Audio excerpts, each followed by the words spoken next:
আসসালামু আলাইকুম। আমরা এখন দাঁড়িয়ে আছি বাংলাদেশ কৃষি গবেষণা ইনস্টিটিউটের আঞ্চলিক কৃষি গবেষণা কেন্দ্র যশোরে। এখানে আমাদের হর্টিকালচার রিসার্চ সেন্টার ওনারা একটা এক্সপেরিমেন্ট সেট করেছেন, কলা এবং ফুলকপি ও বাঁধাকপির আন্তঃচাষ। এখানে স্যার তো এখানে যিনি দায়িত্বে আছেন ডক্টর মোহাম্মদ মিজানুর রহমান, প্রধান বৈজ্ঞানিক কর্মকর্তা, horticulture research centre RARS Jashore. ওনার সাথে কথা বলবো যে আন্তঃফসল চাষ কলা এবং ফুলকপি ও বাঁধাকপির এটা কেমন এবং এটা কৃষকের জন্য লাভজনক কিনা, সব বিষয়ে স্যারের সাথে কথা বলবো। স্যার আসসালামু আলাইকুম। আমি এখন কথা বলছি doctor Mohammad Mizanur Rahman, PSO RARS Jessore horticulture research centre. আমরা একটু সাইনবোর্ডের কাছে জি জি, চলে যাই। সাইনবোর্ডের কাছে গিয়ে আমাদের এটা একটা এক্সপেরিমেন্ট, কলার একটা এক্সপেরিমেন্ট। আমাদের জানেন যে আমাদের 5টা কলার জাত আছে। বাড়ি কলা 1, 2, 3, 4 এবং 5। তো বাড়ি কলা 1, সাগর কলা, 2 এবং 5 হলো কাঁচা কলা, 3 বাংলা কলা, 4 চাপা কলা। এই 5টা জাত আমাদের এখানে লাগানো হয়েছে এই যশোর এলাকায়, এই জাতগুলো পরিচয় করে তুলে দেওয়ার জন্য। আর সাধারণত এই মানুষজন, যশোর এলাকার মানুষজন বেশিরভাগ ক্ষেত্রে সবজি চাষ করে। তারা কলা চাষ একটু কম করতে চায় সবজির মৌসুমে। তা আমি তাদেরকে প্রথমে বলতে চাই, এই যশোর এলাকার কৃষকদেরকে, আপনার জমিতে যখন চাষ করবেন শুধু সবজি হিসেবে চাষ করেন, আমার আপত্তি নেই। সবজি যেভাবে জমি চাষ করে ওইভাবে জমিটা ভালো মতো চাষ করে সবজি 1 বিঘা 5,000 মতো লাগানো যায়, সেই আমরা 50 সেন্টিমিটার দূরে দূরে লাগাই দেন। ফুলকপি বাঁধাকপি যেটা লাগান লাগাই দেন। আমিও সেই যে জিনিসটা কৃষকদের পরিচয় করে তুলে দেওয়ার জন্য, যে বাস্তবে কীরকম হয় সেটা দেওয়ার জন্যই আমি এইভাবে লাগিয়ে ফেলছি। আর সাথে আমি 2 মিটার দূরে দূরে কলা চারা লাগাই দিছি। 2 মিটার দূরে দূরে আমার 1 বিঘা 400টা হয়, 1 বিঘায় 330টা মতো হয়। আর যদি গজ হিসেবে 4 হাত দূরে দূরে লাগাই তাহলে আমি 400 লাগাইতে পারবো। 2 সিস্টেমে লাগানো যায়, হাত হিসাবেও আবার মিটার হিসাবেও। যে হাত হিসাবে 4 হাত দূরে দূরে, আর মিটারে 2 মিটার দূরে দেয়। 2 মিটার দূরে একটু কম হয় সংখ্যায়। তো এখন আমি যেটা বলছি, আমি এভাবে লাগাই দেওয়ার পরে এই যে আমি লাইন ধরে ফুলকপি বাঁধাকপি লাগাই দিছি। প্রায় আমার 5,000-এর মতো লাগানো হয়েছিল। আর অক্টোবর মাসে কিছু বৃষ্টিপাত প্রচুর হওয়ার কথা, কিছু মারা গেছিলো। আমার 700টার মতো আমাকে গ্যাপ ফিলিং করা লাগছে পরবর্তী সময়। তো মাসাল্লাহ প্রায় ফুলকপি বাঁধাকপিতে আমার চলে আসছে ফুলকপি বাঁধাকপি। তো এই নিয়ম হলো যে আমরা আলি লাগাইতে হয়। আমিও আলি লাগাইছিল, সেপ্টেম্বরের 1 তারিখ লাগানোর কথা ছিল। প্রচুর বৃষ্টিপাতের জন্য আমি সেটা 1 লাগাইতে পারিনি, 15 তারিখ লাগাইছি। তো এই জন্য একটু 15 দিন দেরি হয়ে গেছে, যার ফলে আমার ইয়েটা একটু দেরি করে আসতেছে। তো ম্যাক্সিমাম গাছে আমার ফুলকপি কাঠ ধরে গেছে এবং আপনারা দেখতে পাবেন একটু পরে গেলেই। এই যে আমি লাগাইলাম, এতে করে কী হলো, কৃষক কিন্তু সে যে ফুলকপি বাঁধাকপি চাষ করতেছে সেটাই চাষ করলো। আর এটা যদি চাষ না করতো তাহলে আমার এই যে শুধু আমি যে কলা লাগানো, আমার মেন টার্গেট কলা, এই কলা যে লাগানোর পরে আমার যে প্লটের মধ্যে প্রচুর পরিমাণ ঘাস হইতো, সেই ঘাস পরিষ্কার করার জন্য কিন্তু আমার লোক নেওয়া লাগতো কয়েকবার। তা আমার ওই যে লোক নেওয়াই লাগে, তা আমি এই চিন্তা করছি যে তাহলে আমি ফুলকপি বাঁধাকপি চাষ করব, সেটাই ভালো। তো সেই জন্য ওই আমি ফুলকপি বাঁধাকপি চাষ করে 2 থেকে 3টা নিড়ানি দিয়েছি আমি, যার ফলে এখন ঘাস তেমন হয়নি। আর এখন যখন এগুলো পাতা বড় হয়ে যায় তখন ঘাসটা বেশি বড় হইতে পারে না, ওই ঘাস ওইভাবেই থাকে। আর এই যে আমি এখন ফুলকপি বাঁধাকপি বাজার মৌসুম, আপনারা নিজেরাও জানেন, এখন 30 টাকা 40 টাকা 50 টাকা কেজি বিক্রি হইতেছে কেজি। আমার ফুলকপি সাইজগুলো খুবই সুন্দর মাশাআল্লাহ। এখন আমি যদি বাজারে, আমি ওই গত সপ্তাহে যদি হারভেস্ট শুরু হয়েছে, আমার মাত্র 5টা হারভেস্ট করেছি। এই সপ্তাহে আমি শুরু করবো পুরোপুরি হারভেস্ট, আশা আছে। তো আমি যদি 30 টাকাও কেজি বিক্রি করতে পারেন তাহলে, এখন বর্তমানে বাজার দর আপনারা তো নিজেরাও বাজারে জানেন, বাজারে 30 টাকা 40 টাকা 50 টাকা পর্যন্ত বিক্রি হইতেছে। 50 টাকা। হ্যাঁ, তা আমি অত ধরবো না, আমি যদি 30 টাকা কেজি বা 25 টাকা কেজিও ধরি, আমার 5,000-এর মধ্যে মনে করেন আমার 4,000 ঠিক আছে। আমি 1,000 বাদ দিলাম, ছোটো মোটো বা টিয়া বাদ দিলাম। আমি যদি 4,000-ও ধরি, তো 25 টাকা বিক্রি করতে পারলেও সে 1 লাখ টাকা পায়। আচ্ছা, যদি শুধু ফুলকপি থেকেই 1 লাখ টাকা। আচ্ছা, যদি 25 টাকা না করে যদি 20 টাকা করে বিক্রি করে তাহলে সে 80,000 টাকা পায়। এই যে একটা বাড়তি বেনিফিট। আবার যদি 40 টাকা বা 35 টাকা বিক্রি করতে পারে তাহলে 1,20,000, তাহলে 1 লাখের উপরে হয়ে যায়। হ্যাঁ, এই জিনিসটা একটু বাজার দর পাওয়াটা আসলে ইম্পর্টেন্ট। হ্যাঁ, এই জন্য সবসময় কৃষকরা, তারা সবসময় রিস্ক নেয়, তারা আগাম চাষ করে। আগাম চাষ করতে হবে। আমিও সেই কৃষকদের প্র্যাকটিসটাই আমিও করছি, যে আমি আগামী লাগাইছি। সেপ্টেম্বরের 15 তারিখ, এত এত আগে সাধারণত কেউ লাগায় না। একদম যারা একদম অ্যাডভান্স কৃষক তারা শুধু লাগায় ওই সেপ্টেম্বরের 1 তারিখে বা ইয়াতে লাগায়, এবং এবং একটা সেপ্টেম্বরের দিকে লাগায় যে মাথাটা ছোটো হয়, কিন্তু আমারটা মাশাআল্লাহ বাজার দরটা ভালো পাওয়া যায়।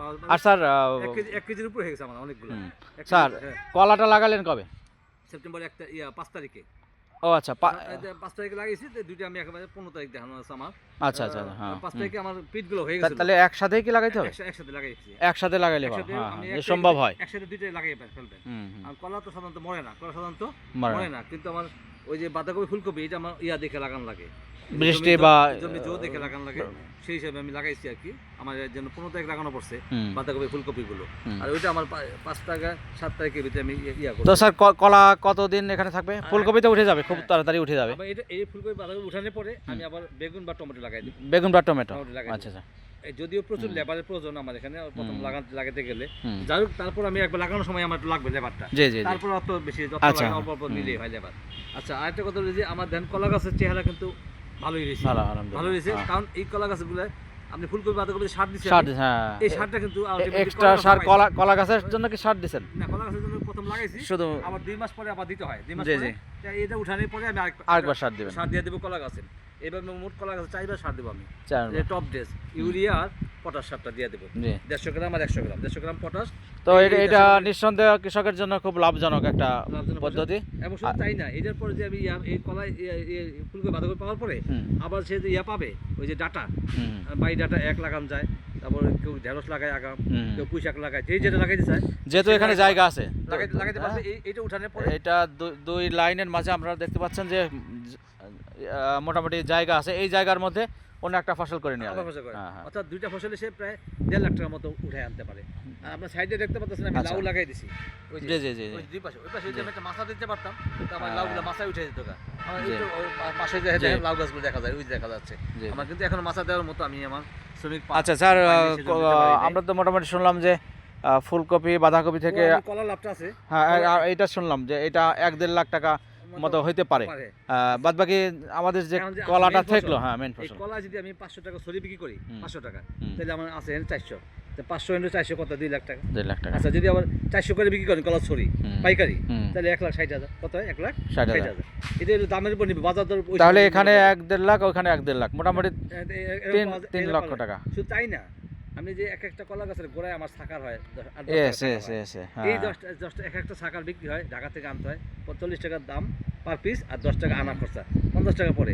আমি যদি 25 টাকা অর্ধেক দামও ধরি, হুম। তাও আমার 10 টাকা করে শাখা 250 টাকা করে আসে, যে আমি প্রতিটা গাছ থেকে। প্রতিটা গাছ থেকে। হ্যাঁ। আর এই 250 টাকা এটাকে হিসাব করা রেট, 250 টাকা আসলে আমার ওই একই রকম, ওই রকম 500 হলে এটা 250 হলে মানে 1 লাখ টাকা। ওকে, থ্যাংক ইউ স্যার। তো আমরা একটু দেখি যে ভালো লাভ পাওয়া যায় হ্যাঁ কলা। এখান থেকে খুবই কৃষকের জন্য লাভবান হবে। যারা দেখবেন তারা এরকম চাষ করতে পারেন। আমরা এখন ভিতরে একটু দেখি যে আমাদের ফুলকপির কি অবস্থা। ফুলকপি, হ্যাঁ আলহামদুলিল্লাহ, স্যার যেটা বললেন যে শুরু হয়ে গেছে। এটা পাশাপাশি আরও একটা, এটাও, তারপরে হ্যাঁ এইটাও দেখতে পাচ্ছি। হ্যাঁ মাশাআল্লাহ মাশাআল্লাহ মাশাআল্লাহ মাশাআল্লাহ, প্রায় প্রত্যেকটাই আসবে, একটু হয়তো বা কম বেশি হবে। এইটা যেমন এখনো আসে নাই, এই তার পাশেরটা আসছে। এটা দেখেন, এটা হ্যাঁ এটা মাশাআল্লাহ, এটা হ্যাঁ এটা প্রায় হারভেস্ট করার মতো হয়ে গেছে স্যার। কাছাকাছি হয়ে গেছে। হ্যাঁ এইটা সুন্দর স্যার, এটা একটু হাত দিয়ে ধরে ফেলে দিলে মনে হয় ভালো হয়, দেখেন। হুম, জি আচ্ছা, তো খুব ভালো লাগলো, প্রত্যেকটাই চলে আসছে ফুলকপি বাঁধাকপি, এবং এই চাষও কিন্তু সহজ, খুব বেশি কঠিন না। আলহামদুলিল্লাহ অনেক সুন্দর স্যার, প্রত্যেকটাই আসছে। হ্যাঁ হ্যাঁ প্রত্যেকটাই আসছে, জি জি জি। সুন্দর আসছে। হ্যাঁ, তো ঠিক আছে স্যার, ধন্যবাদ। তো কৃষক ভাইদের জন্য কিছু বলার আছে কিনা স্যার? কৃষক ভাইদের জন্য কৃষক ভাইদের জন্য আমি এটা বলবো যে আপনারা এই যশোর এলাকায় আমার এই নাম্বারে আপনারা যোগাযোগ করবেন। এই আমি কৃষকদেরকে চাই ভালো পরামর্শ দেওয়ার জন্য, এবং আমাদের কৃষি গবেষণার এই ভালো জাতগুলো, বিশেষ করে যে কলার জাতগুলো আপনারা যদি সংগ্রহ করতে চান, যদি আমাদের আমার এই নাম্বারে যদি যোগাযোগ করেন, আমার নাম্বারটা আমি আপনাদের বলে দিই, 01819 448805। আমার এই নাম্বারটা ইমো, হোয়াটসঅ্যাপ সব ধরনের আছে এর ভিতরে। আপনার ইচ্ছা করলে যে কোনো পরামর্শ নেওয়ার জন্য আমার সাথে যদি যোগাযোগ করেন, আমি আপনাদের একটা গঠনমূলক সুন্দর পরামর্শ দিতে পারবো আমি আপনাদেরকে। আলহামদুলিল্লাহ, আমি এই বলে আমি আমার বক্তব্য এখানে শেষ করছি। আসসালামু আলাইকুম রহমতুল্লাহি ওয়া বারাকাতুহু। Thank you sir. তো সবাই বুঝতে পারছেন যে স্যার আসলে আপনাদের উপকার করতে চান, এই জন্য নিজের মোবাইল নাম্বারটা এই ভিডিওর মধ্যেই বলে দিলেন। তো ওই নাম্বারে কলা বিষয়ে বা আন্তঃচাষ বিষয়ে যে কোনো পরামর্শ জন্য, কৃষির বিষয়ে যে কোনো পরামর্শের জন্য আপনার স্যারের এই নাম্বারে যোগাযোগ করবেন। ইনশাল্লাহ স্যার 24 ঘন্টায় আছে, জি জি 7 দিন 24 ঘন্টা 365 দিন। পরে ফোনটা করবেন এই ব্যাপার, তাই সময় নিয়ে পরামর্শ দিতে জি পারবো। জি জি জি অফিস আওয়ারের পরে যদি আপনাদের একটু লম্বা সময়ের জন্য পরামর্শ লাগে, অথবা স্যারের সাথে যোগাযোগ করলে আমরা চলে আসবেন আপনারা আর হোয়াটসঅ্যাপে যশোরের এই জন্য- পালবাড়ি খয়েরতলা ক্যান্টনমেন্ট, যশোর ক্যান্টনমেন্টের ঠিক উল্টা দিকে আমাদের অফিস। এখানে আপনারা আসবেন, আমাদের সাথে যোগাযোগ করবেন যে কোনো বিষয়ে, ইনশাল্লাহ এখান থেকে পরামর্শ দেওয়া হয়। সবাই ভালো থাকবেন, সবাই সুখে থাকবেন, নিরাপদে থাকবেন। আসসালামু আলাইকুম রহমতুল্লাহ।